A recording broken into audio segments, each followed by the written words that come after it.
Le Seigneur soit avec vous. Évangile de Jésus-Christ selon saint Marc. En ce temps-là, Jésus regagna en barque l'autre rive, et une grande foule s'assembla autour de lui. Il était au bord de la mer. Arrive un des chefs de synagogue nommé Jaïr. Voyant Jésus, il tombe à ses pieds et le supplie instamment. « Ma fille, encore si jeune, est à la dernière extrémité. Viens lui imposer les mains pour qu'elle soit sauvée et pour qu'elle vive. » Jésus partit avec lui, et la foule qui le suivait était si nombreuse qu'elle l'écrasait. Alors des gens arrivent de la maison de Jaïr, le chef de synagogue, pour dire à celui-ci « Ta fille vient de mourir, à quoi bon déranger encore le maître ?» Jésus, surprenant ces mots, dit au chef de synagogue « Ne crains pas, crois seulement. » Il ne laissa personne l'accompagner, sauf Pierre, Jacques et Jean, le frère de Jacques. Ils arrivent à la maison du chef de synagogue. Jésus voit l'agitation et des gens qui pleurent et poussent de grands cris. Il entre et leur dit « Pourquoi cette agitation et ces pleurs? L'enfant n'est pas morte, elle dort. » Mais on se moquait de lui. Alors il met tout le monde dehors, prend avec lui le père et la mère de l'enfant et ceux qui étaient avec lui. Puis il pénètre là où reposait l'enfant. Il saisit la main de l'enfant et lui dit « Talitha koum », ce qui signifie « Jeune fille, je te le dis, lève-toi ». Aussitôt, la jeune fille se leva et se mit à marcher. Elle avait en effet 12 ans.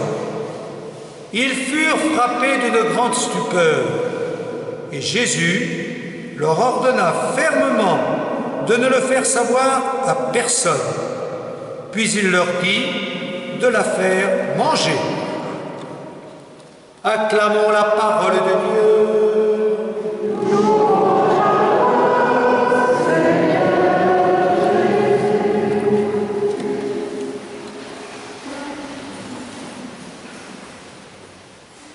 Talitha koum, jeune fille, je te le dis, lève-toi. Lève-toi, c'est à chacun de nous que le Seigneur dit cette parole, cet appel, cet ordre même. Alors qu'est-ce que ça veut dire?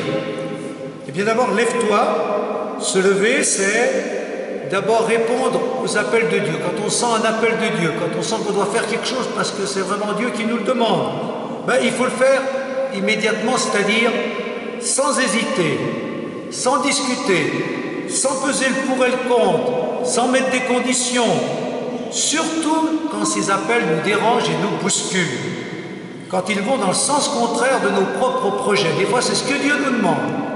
Quand on sent que c'est ça que Dieu nous demande, il faut le faire, donc sans hésiter. Alors le plus bel exemple, c'est qui fait cela? Eh bien, c'est Joseph. C'est la totale disponibilité à Dieu quand Dieu lui demande quelque chose. Et pourtant, ça le dérange.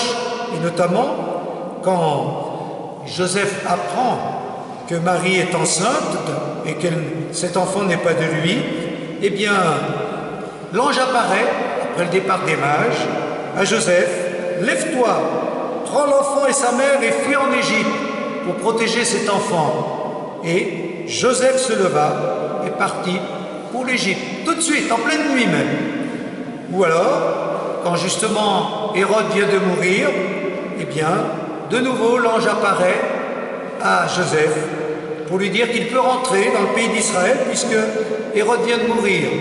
Joseph se leva, dans la nuit, il prit l'enfant et sa mère. Voilà. Donc, totale disponibilité en pleine nuit. Il n'hésite pas, il ne discute pas. Pourtant, ça le dérange. Voilà. Et toutes les fois, Joseph, c'est toujours pareil. Totale disponibilité à Dieu. Donc voilà, c'est un bel exemple. Et c'est ce qu'on doit faire. Lève-toi. C'est ça que ça veut dire. Sois disponible à Dieu sans discuter. Lève-toi, c'est aussi se lever pour répondre aux appels de Dieu tout de suite, aussitôt. Dès qu'on entend l'appel de Dieu, il ne faut pas attendre. Il ne faut pas repousser au lendemain notre réponse. Il ne faut pas dire « je verrai bien, je vais en parler à mes proches » ou « je vais discuter, je vais réfléchir ». Non, aussitôt il faut répondre. Et là, on a le bel exemple des apôtres. quand sur le bord du lac de Galilée, Jésus est là et appelle Pierre, Jacques et Jean qui sont en train de pêcher. Aussitôt, laissant leur filet, ils le suivent. Aussitôt, voilà, tout de suite. Alors on peut appliquer ça à tout ce qu'on vit régulièrement, d'une manière régulière. Et il y a la fameuse parole, ne repousse jamais au lendemain ce que tu peux faire le jour même. Ce que tu peux faire aujourd'hui, fais-le tout de suite. C'est ça, se lever, c'est ça. Aussitôt, faire ce qu'on a à faire. Aujourd'hui, tout de suite, et pas attendre. Lève-toi, c'est aussi, bien sûr, ce que dit Jésus à la fille de Jaïr pour la ressusciter. Mais dans l'Évangile, il est souvent dit, et dans la liturgie, Jésus s'est levé du tombeau. Donc, se lever, c'est ressusciter. Et quand Jésus nous dit « lève-toi », il veut nous dire « vis en ressuscité » et un visage de ressuscité, un visage joyeux, un visage de quelqu'un qui vit vraiment sa vie, qui prend sa vie en main. Hein? Voilà, se ressusciter, se lever, ressusciter, c'est vivre avec du dynamisme, avec de la vitalité. C'est pas traîner sa vie, c'est prendre sa vie en main et la vivre pleinement. Eh bien ça, il faut le faire. Et pour vivre vraiment pleinement, eh bien, il faut régulièrement avoir des nouveaux projets. Parce que même quand on a un certain âge, on vit sur l'acquis, on vit dans la routine. Mais oui, mais du coup on s'endort. Va ressusciter, c'est dire, voilà, allez, j'ai de nouveaux projets, avec mes limites, avec les conditions de ma vie telles que je suis. Mais je prends ma vie en main jusqu'au bout. Donc ressusciter, c'est ça, et vivre pleinement. Et puis, lève-toi, se lever, c'est répondre aux appels de Dieu aussi avec empressement, c'est-à-dire avec enthousiasme, avec joie. Et le mot empressement est notamment défini et notamment utilisé à propos de Marie. Je vous lis. Quand Marie apprend qu'Élisabeth, sa cousine, va avoir un enfant, et bien voilà ce qu'il est dit dans l'évangile de Luc. En ces jours-là, Marie se mit en route et se rendit avec empressement vers la région montagneuse dans une ville de Judée. Elle entra dans la maison de Zacharie et salua Élisabeth. Voilà, avec empressement. Voilà, Élisabeth a besoin d'elle, elle y va. Elle y va avec joie, avec enthousiasme, avec empressement. Et ce mot d'empressement, il est utile. On l'a entendu dans la deuxième lecture. Et saint Paul disait dans la deuxième lecture à propos des Corinthiens, « Frères, puisque vous avez tout en abondance, la foi, la parole, la connaissance de Dieu, toutes sortes d'empressements et l'amour qui vient de nous, qu'il y ait abondance dans votre don généreux. » Dans ce passage, on voit que saint Paul met l'empressement au nombre des grandes valeurs de la vie chrétienne. La foi, la parole, la connaissance de Dieu, l'amour, l'empressement. Donc ça veut dire, être chrétien, c'est faire les choses qu'on doit faire quand on sent que c'est Dieu qui nous le demande. Et même quand on a des choses à faire humainement, quand on doit faire des choses, il faut les faire avec empressement, avec joie, avec enthousiasme, c'est-à-dire s'entraîner les pieds.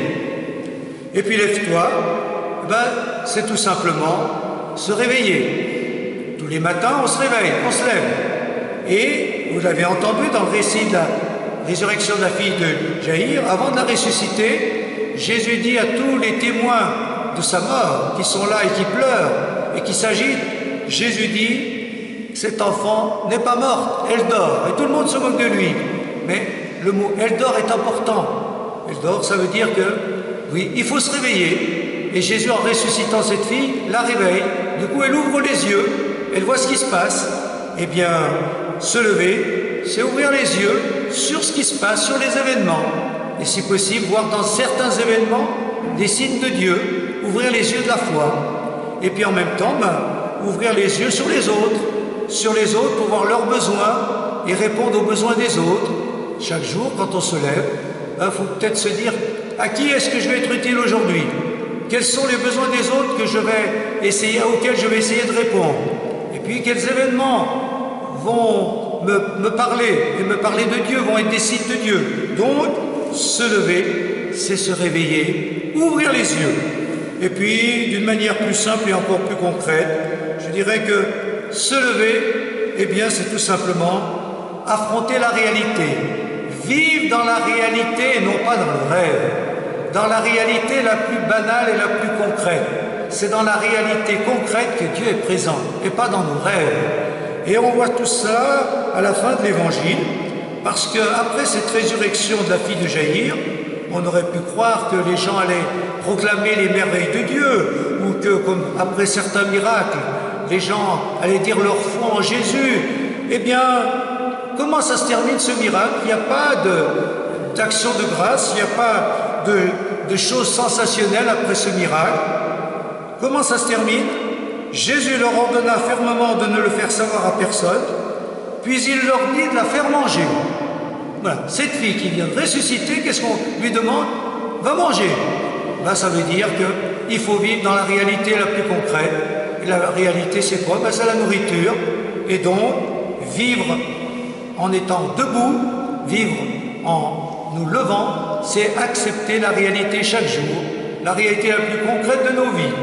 Alors voilà, lève-toi, c'est à nous de nous lever pour dire tout simplement oui. Oui à Dieu, oui à la vie, oui au réel, oui aux autres qui ont besoin de nous, et dire un oui, comme je l'ai dit, immédiat, sans discuter, un oui spontané, un oui enthousiaste, un oui qui nous met vraiment en route vers Dieu et vers les autres. Alors, acceptons de nous lever en disant oui à Dieu et à la vie. Amen.